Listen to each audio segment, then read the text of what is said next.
What happens when a man suddenly vanishes from his friends' gatherings only to be found alone by a fire? The lesson he learns will change how you see friendship forever. Welcome to Historical Stories, where the past isn't just remembered, it speaks. Let's begin.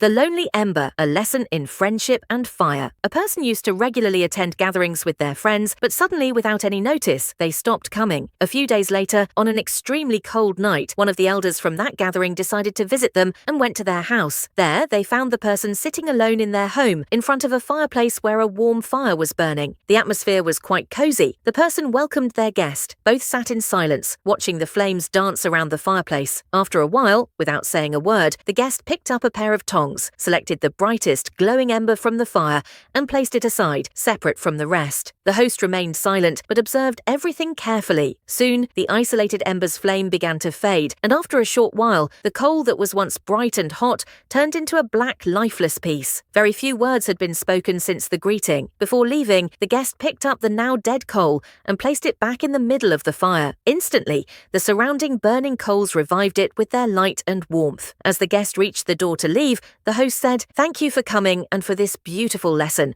I will return to your gathering soon." Why do gatherings often fade away? The answer is simple: because every member of the gathering takes warmth and light from others. Members of the group should remember that they are part of the flame, and we are all responsible for keeping each other's fire alive. We must maintain unity among ourselves so that the fire of love remains strong, effective, and lasting, and the atmosphere stays warm. A group is like a family. It doesn't matter if sometimes we are unhappy or upset by certain messages.